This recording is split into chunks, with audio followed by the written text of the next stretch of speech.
Welcome to Bloodbath TV. Today we went for a Squatch watch in the Himalayas and came across this gem of a film called Frozen Sasquatch. Did she just say what I think she said? Yeti. She said Yeti.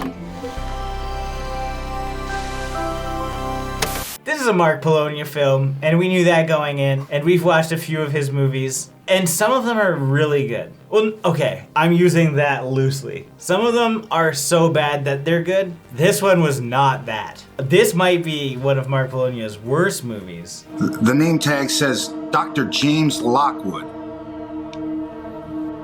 We're just gonna kind of walk through it. It's hard to walk through, but we'll touch on most of the important aspects. We're gonna spoil this. If you wanna watch it, it's free on Tubi. The basic concept is there's an emergency and three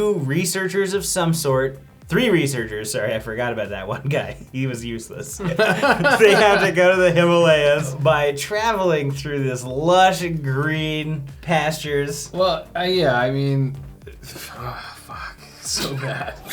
I'm out of breath. It's probably the altitude.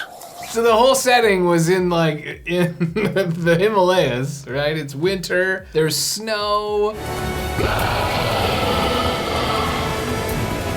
But whatever, it doesn't matter. It's not in fucking July in California. That's where it's not. And the only thing to suggest that this movie is taking place in winter is this stupid snow effect that they have, which is clearly just like your standard Google debris and throw it on the thing. I'll do it for this, because why not? Oh, it's cold. I'm cold. Are you cold in here? I'm freezing. I'm so cold all of a sudden. It's the same thing, and it's on this entire movie, and it's just so funny because that's the only part of... They put a jacket on. They did put a jacket on. So it was cold. And they did the smoke thing from the mouth. Oh my god, yes, they did that. It's too late and too cold to be scuffling with a Yeti tonight. But these people are trying to get to this research facility because an experiment went wrong. Of course it did. No experiments go right. But they didn't even know that. It was just like a silence, right? Like they didn't hear back. No, they heard a recording. Oh, there was a recording because they went to that guy and had a really awkward conversation. What I'm about to tell you stays in this room.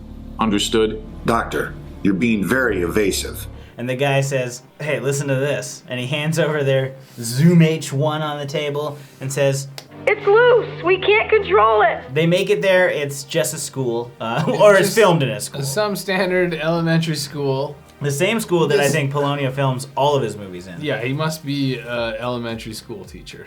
I'm almost certain of it at this point. He films all of his movies in this same school. Then that's great. Maybe he's doing great.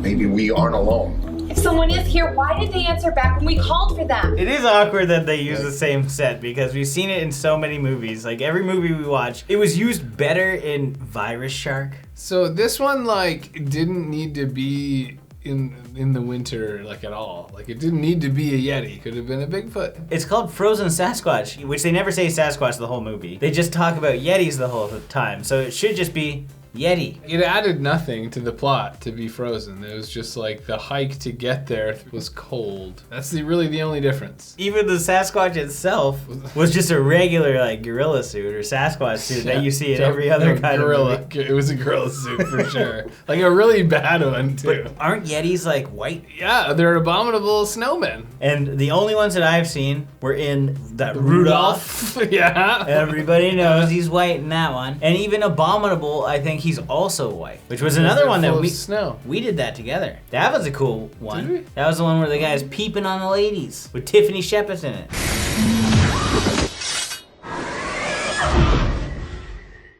Once they get there, they just go up and down these same old stairs over and over and over again, and it drives me nuts. The two main leads, all they do, they hike, they go to a building, and they just watch movies of scientists talking. We sedated the creature and brought it back here. We have to keep close watch on it as it reacts violently, even when treated with kindness.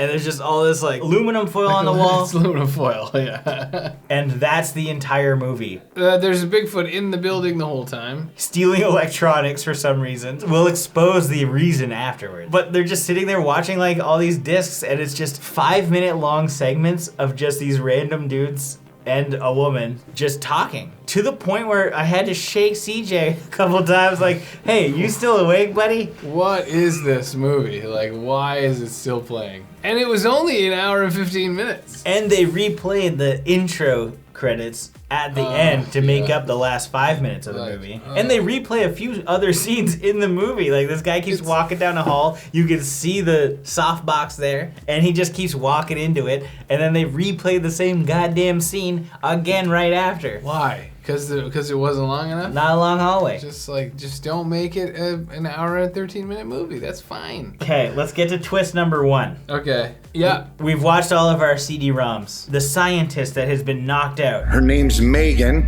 She keeps saying something about a Yeti. They're like, oh my god, I can't believe this. There was hair on this gurney over here, and this woman here is injured. Whatever escaped must have hurt her. The twist was, it was her that escaped, and she was a test subject who was turning into the worst Sasquatch on the planet. It's just like a big nose, and it's like some hair, like hair glasses, loosely patched onto the face. I think it was like, oh well, we would have got her a mask, but then maybe you wouldn't known who she was. There's like 4 people in this movie. Maybe put her in a different color jacket. She was the only one wearing a scientist coat. Might have got confused. This wasn't my call. Did you like her nails? Her claws? The claws. They're just like those nails that you get from like the dollar store you just slip on. They're so bad. Before we move on for this, because she does get like rowdy once we find out that she is the test subject at like 55 minutes and we're almost at the end of the movie. They attack with a bar and it's a lightning electrified bar. one. And it's a slow motion fight. It was just atrocious. Like a cattle prod, I guess? That wasn't explained. We forgot about the nerd guy. Well, he had it coming. If you're walking towards the actual light on set, you're probably dying. And he does. He just gets pulled off screen, and you hear some screams, you see a blood. The blood, the blood spatter. You gotta love it. Which is classic Polonia blood spatter. Yeah, that's been used before. So the existing Sasquatch that's in the building is still stalking our main folk, who have rekindled their relationship after being broken up, which didn't matter. Totally irrelevant. You used to like it when I held you that close. Nobody gives a shit about that love interest. We watched 3 CD-ROMs together, Netflix and chill. Nothing puts me in the mood more than 3 scientists back-to-back talking. I almost kissed him a few times. Brings me back to the Encyclopedia Britannica days on CD-ROM. So much pussy. Don't put that in. They start searching around the research facility and realize there's a lot of electrical equipment missing. And they go to the basement, and there is the Sasquatch, and they just like quickly electrocute him. Yeah, they did the old the bullfighter move. What happened with the electronics? What is going on, everyone's asking. I know all of you are asking, where'd the electronics go? Now what could it be?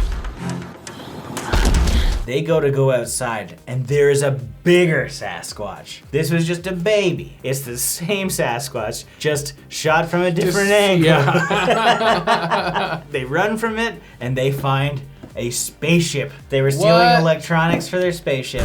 It must have come from space.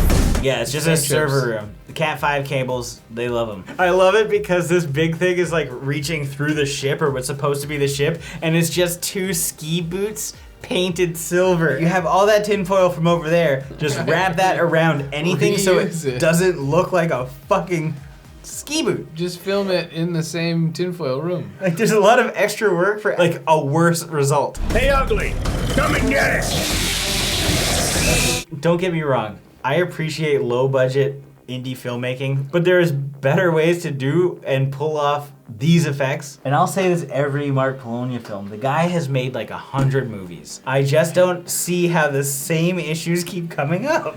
Yeah, he refuses to improve. Well, at least Jeff Kirkendale was in this film, although I wish that he was in person and not just on VHS. Not VHS, despite the effects. Oh, well. It was on a CD-ROM.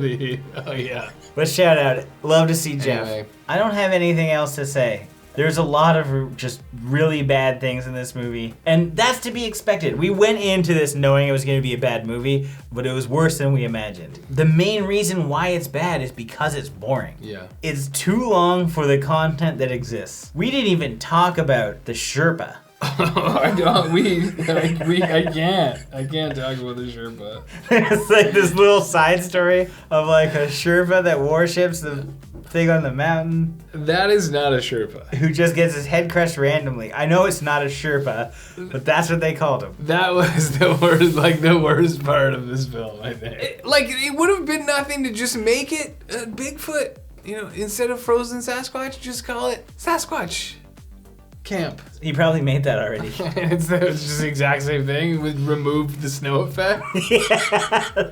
I'll bet this movie exists without the snow effect called something else. Yeti then? Let's not jump to conclusions. It could just be a bear. Even continuity in the scenes, like it's summer, it's fall. It's summer, it's fall. There's dandelions in full bloom. I think they're dead. Well, but they're reproducing. It's actually them flourishing. Yeah, I think that's when the seeds spread and they grow. It is, they just look uglier. Yep, but it's, you know what it's not? Winter in the Himalayan mountains. That's true. We don't need to talk about dandelions too much. They have jumping spiders up there. That's what's keeping me away. Not the Yetis? No, I know. I welcome. I mean, I'd rather be squatching. It's a good shirt. Thanks, man. I might not rather be squatching anymore. I'd rather be snowshoeing away from this movie. Whoa, yeah, it's in the mud. Do we need to put our hands behind our backs for this one or no? No, I mean, what's Okay. the lowest we're allowed to do again? 0.5. Okay, got it. There's like no items to talk about, so like I'm gonna give this one like 0.5 Bigfoot impressions out of 5. Well, those are huge and odd. Could a Sherpa have made them? I'd say this elementary school filmed movie is unsatisfactory and needs improvement, and for that reason, I will give it 0.5 daytime, nighttime scenes out of 5. All we need now are marshmallows and lonely cowboys. As always, thank you for watching. Like this video, comment below with your thoughts on the film if you've seen it. If you haven't and you do want to check it out, links are in the description. If this is your first time here, make sure you subscribe to the channel to stay up to date with everything here on Bloodbath TV, and let us know what you think the worst Sasquatch movie of all time is. We almost did Suburban Sasquatch today. We will do it in the future, so subscribe for that alone.